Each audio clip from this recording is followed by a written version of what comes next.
How come sometimes you really are excited about change, but then you fall off? We have to go a little bit into our mindset and do a little bit harder work. The thing that creates human behavior change is that concept of who we think we are, or more importantly, who we want to become. The question is, what is that ideal vision for yourself? If you're a character in the movie, what does that character look like? How do they behave in certain scenes of difficulty or triumph? Showing up isn't just showing up to your obligations.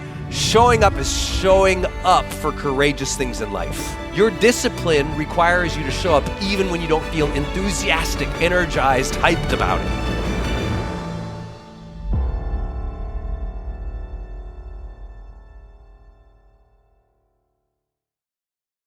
So we're going to go deeper into advanced human behavior change, which usually just means, frankly, more work. You know, I told you this morning, I wish I could just be like, hey, here's the quick thing. You know, jump up and down, you'll feel great. Say a few words to yourself, you'll feel great. I mean, you can do all of that, but you can still do all that and be an asshole. You can still do all of that and be broke. Who's ever experienced it? Right? You can do the tricks, but sometimes the tricks aren't the things that give you the real transformation long-term for your generation and your family. So sometimes we have to go a little bit into our mindset and do a little bit harder work. Today's going to feel like that. This afternoon, it might be a little conceptual for some of you. Some of you, if you like this morning's framework, I think you'll like this framework. If you hated this morning, sorry. Oh, God. It's about to get super annoying. Because I'm just going to draw out a new framework for you that I haven't taught before, that I'm hoping as we fill in together and we work through this advanced human behavior change model, you start to notice some things. So just draw this out with me. Human behavior change. We're going to start with the top block, and we're just going to do the actual work. Again, if I draw a triangle up here, it just means the delta sign change. Human behavior change. Where do we begin with all this? For each of you here, the thing that creates human behavior change is that concept of who we think we are, or more importantly, who we want to become. So we're going to use a fancy phrase here like we did this morning, and this phrase is called character idealization.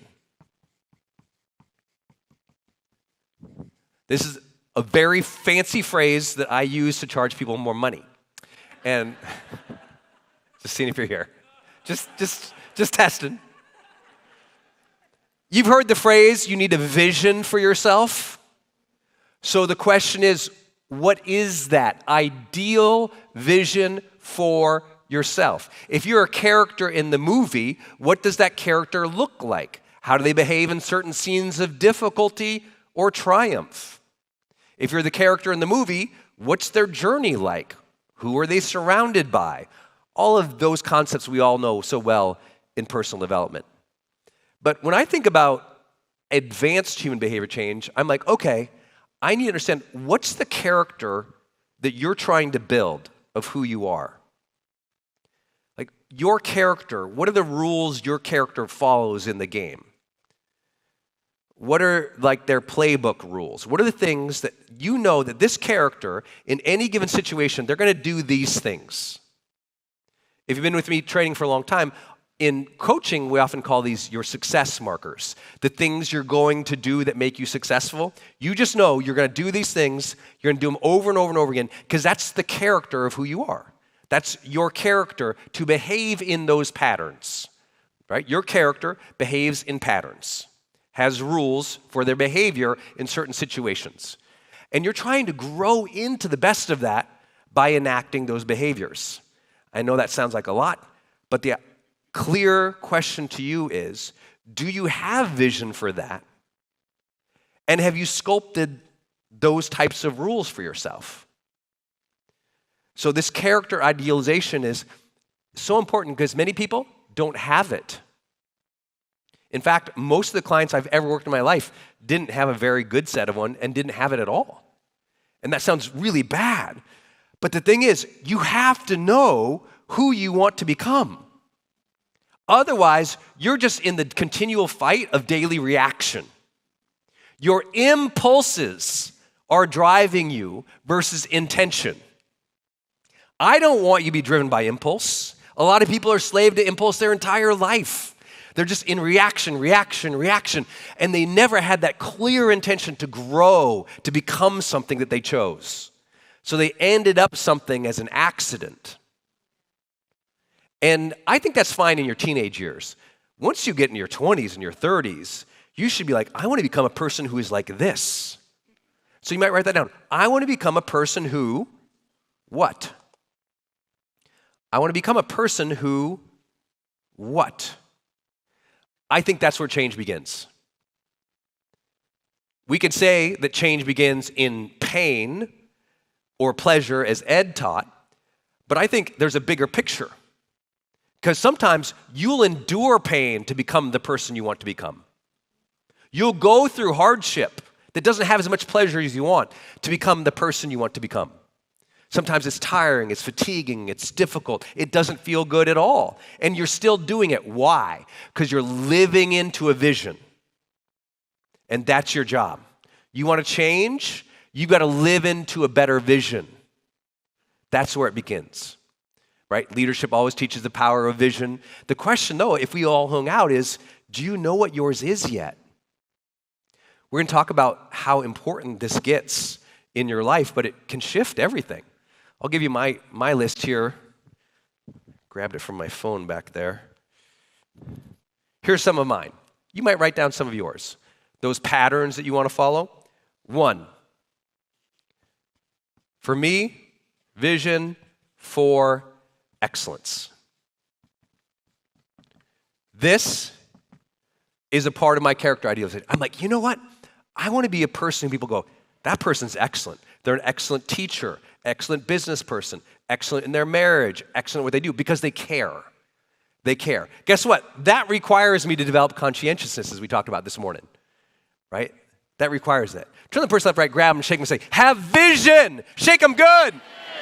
Shake them good.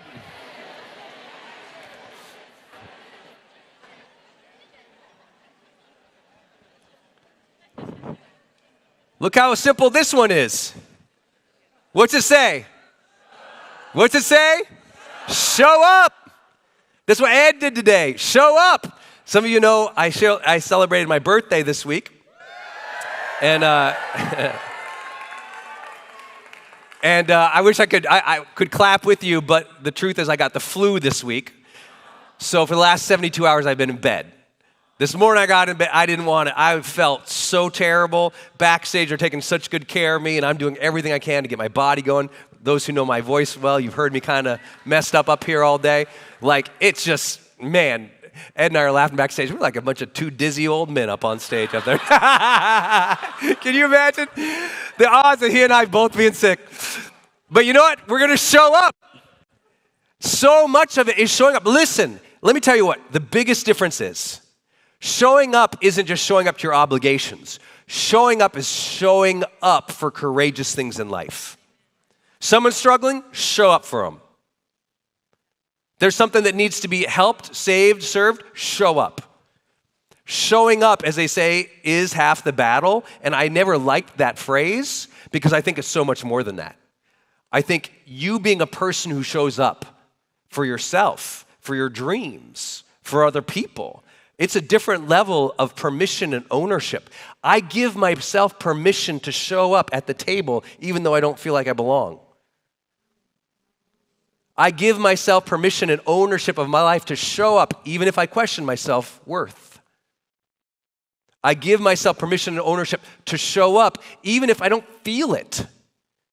That requirement to show up, even if I don't quote unquote feel it, that is the essence of what we actually call in psychology self-discipline. Isn't it? Your discipline requires you to show up even when you don't feel enthusiastic, energized, hyped about it. That makes the difference. And some of you have seen me on stage over the years. I've showed up on stage with literally a snapped wrist, a thrown out shoulder, 2 broken ribs, a broken foot, a brain injury, a neck injury, I do dumb stuff. I know. Just I maybe show up for too many adventures in life that cause downstream problems. But showing up, I'm going to show up at the negotiation table. I'm going to show up every single day. I'm going to show up for my dreams because I own my dream. If I own the dream, it's like if you own the cat, you got to feed it. You got to show up to feed it. You own the dream. You have to feed the dream. You got to be there for the dream. Everyone say, I own my dream. I own my dream. Yeah, you got to own that dream. So I'm going to show up for the dream. Third rule I have, very simple. Give, what's the word? Give maximal presence, joy, and effort. I know I won't be always the best in the room. I won't always be the smartest, the most capable, the most experienced. But you put me around a table with a bunch of people, I will look people in the eye and be more present with them. And afterwards, they're like, that kid was right here. Everyone say, I'm here. I'll be more present in a room with people than most people could ever do. Even after a long day on, Ultra members, after the long day on stage for another 2.5 hours of dinner, usually on average, I do 90 selfies before I leave. Literally, we count, 90. 90 selfies, I don't get to eat. I'm talking with all of you and trying to be there. It's super hard. I've usually been on the road. I'll do that at 4-day events. And I'm not here to tell you, oh, here's what I do. I'm like, this is hard for me, just like it's hard for you. But that's my question. Did you give your all? You've heard that before, right? Who had a mentor who told you that? Give your all, kid. Give your best. Did you have a mentor? Raise your hand. Shout out their name just to honor them real quick. Yeah, that's awesome. Honor that person. Linda Ballou for me. It's like, man, when somebody taught you that, that's advanced human behavior change when you're like, ooh, give your all so that at night when you put your head on the pillow, you feel fulfilled that you gave maximal presence and joy and effort. These things are part of my, Brendon, character idealization. What other parts about my character that are important to me? Deliver. Above. Promise.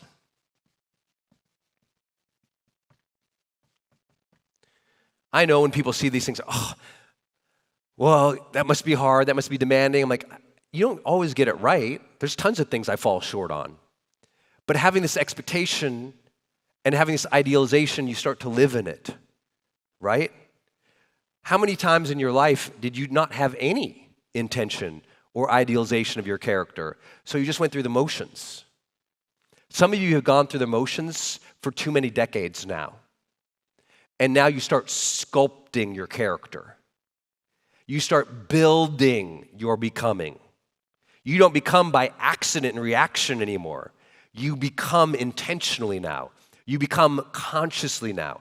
That's the breakthrough for people. Living a conscious life, that's the advanced thing. Because most people aren't doing that. And that's so key.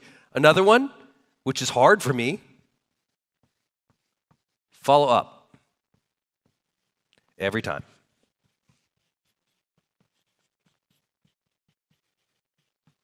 If you ever got a bunch of emails from me following up on something, I'm like a dog on that.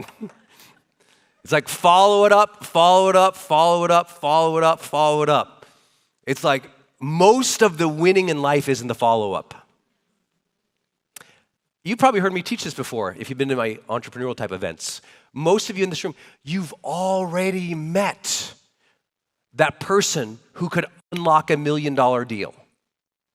You've already met that millionaire or that multi-millionaire. You already met them, you knew them, you probably got their business card, maybe you were at an event with them, maybe somebody connected you online, and you were so hyped, you met that person. You sent them one email, and then 4 years went by. Because you didn't believe in yourself, or more importantly, you weren't architecting your future. You were hoping they'd reply to you. You were hoping they'd reach out to you. But you have to doggedly follow up for success in life. And for real change, you really have to do it. You want to change your company or your business? Your follow-through can't be 1x, 2x. It has to be 10x. You want to close more deals? You got to reply back to their DMs 5 times more than you think. You want to get that deal online or that launch closed? That's another 7, 8 emails that you just don't want to write. That's the thing. Most people, they just don't want to do the work. But the follow-through will shift your life more than anything else. You already met the person who can lock your next 7 figures, but you haven't pitched them. Or Brendon, I sent the email. I go, how many emails? Well, 1. You sent 1 email. And this person could unlock a dream for you. Yes. How important is that dream? It's huge. How big is the dream? How big life change with that? Just like this. And you sent an email. 1. Could you imagine? Listen, when I wrote my first popular trade book called Life's Golden Ticket, when I wrote that book, see, other authors, when they announce their book title, usually people in the audience scream, but none of you read it. It's okay.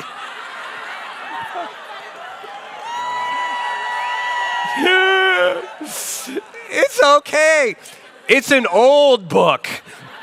It came out in 2007. So old.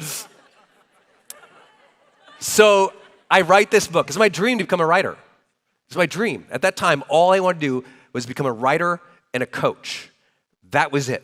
That's all I wanted to do. That was all I wanted for my entire career. Just write, just get paid to coach a few clients. That was it. I knew if I could get maybe 2 clients a day, that equated on average about $250,000 a year.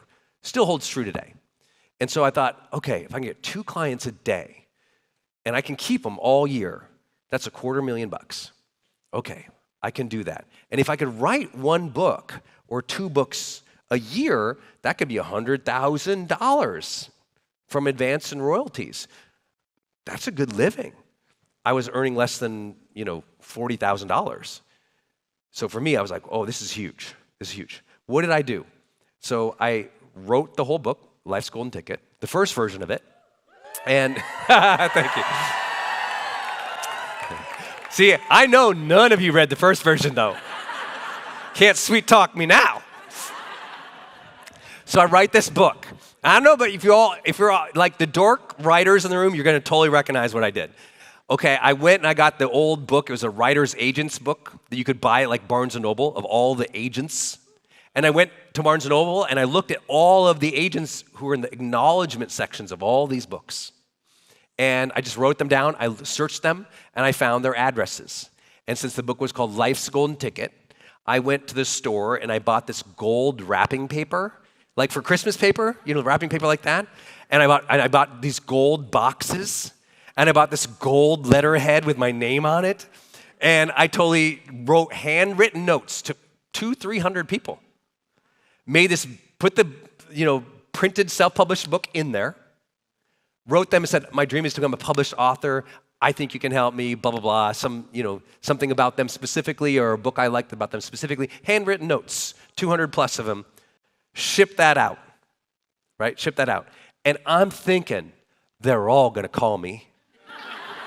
Clearly, I got the gold box. I'm broke and I bought them a gold box. I mean, they can use the box for their keys at the house, for coins. They'll probably re-gift the box to somebody and think of me forever. It's a gold box. That thing, these paper source places, these were very expensive, these little gold boxes. I was very proud of my gold box. Total silence for weeks. And I'm just broken about it. I'm like, oh my God, they must have rejected me. I'm like, okay, I guess I got to follow up by email. Then I found their emails and I emailed everybody. I said, hey, I sent you this gold box. No,